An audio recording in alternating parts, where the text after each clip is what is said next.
সুপ্রভাত বন্ধুরা, ফিরে এলাম অনেক দিন বাদে। কেমন আছেন? আশা করব সবাই ভালোই আছেন। বর্ষাকালটা প্রায় শেষের দিকে। তা আজকে আমি আমার একটা অভিজ্ঞতা আপনাদের সাথে শেয়ার করব।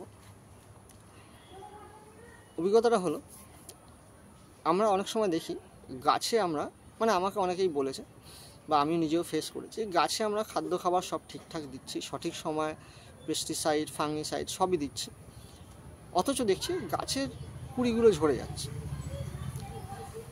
আর গাছের পাতাগুলো ঝিমিয়ে যাচ্ছে, গাছের বাড়ন্ত নেই। আমারও এরকম একটা গাছে এই জিনিস হয়েছিল। এটা হয়েছিল মে মাসের শেষের দিকে।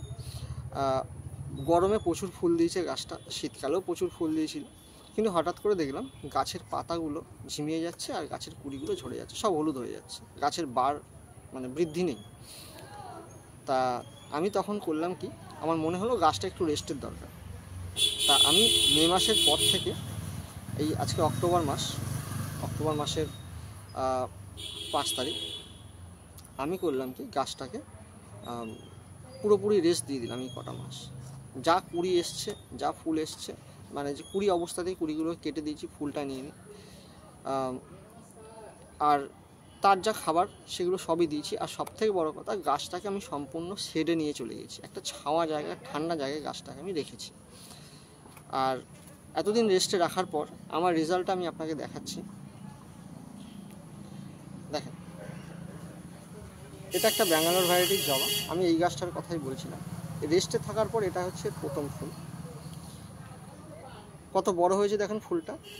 আর গাছের পাতাগুলো দেখেন একেবারে সতেজ, এমনিও বৃষ্টির জল পেয়েছে, তারপরে ঠান্ডা শেডে ছিল। এটা আমি একটা দইয়ের ভাড়ে করা একটা ছোট জবা গাছ, এই জবা গাছটা। আর কুড়িগুলো দেখেন একেবারে সতেজ, একদম সুন্দর সুডোর কুড়ি আছে। ফুলের সাইজটাও কিন্তু অনেক বড় হয়েছে। এই হচ্ছে আমার রেজাল্ট। এবার যেটা মেন জিনিস, গাছটা আজকে কেন এরকম হলো, কেন এত ভালো রেজাল্ট দিল? কারণ আমি আমাদের কথাই বলছি। আমরা অনেক সময় দেখা যায় খাবার দাবার সব ঠিকঠাক আছে, ভালো পুষ্টি খাবার খাচ্ছি, কিন্তু তাহলেও আমাদের কিন্তু একটা রেস্টের দরকার পড়ে সারাদিন বাদে। কিন্তু এই গাছকে আমরা কিন্তু কন্টিনিউ ফুল নিয়ে যাচ্ছি।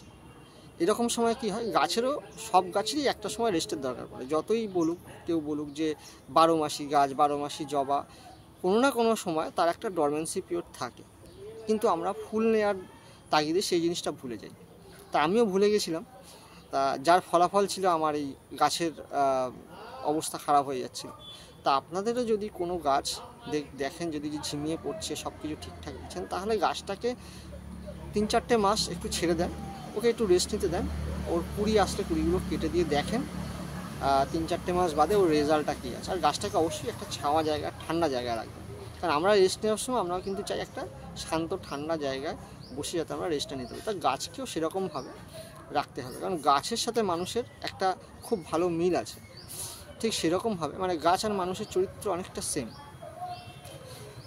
তা যদি ভিডিওটা ভালো লাগে, আমি আমার অভিজ্ঞতাটা আপনাদের সাথে শেয়ার করলাম। যদি ভিডিওটা ভালো লাগে, লাইক করবেন, কমেন্ট করবেন এবং জানাবেন আপনাদের গাছের এই পদ্ধতিটা ফলো করে আপনার যদি এরকম কোনো গাছ সেটা কোনো অসুবিধা থাকে, এই ভিডিওটা এই অনুসারে কাজ করলে আপনাদের কতটা লাভ হয়েছে। যদি লাভ হয়, আমি খুবই উপকৃত হব। ধন্যবাদ।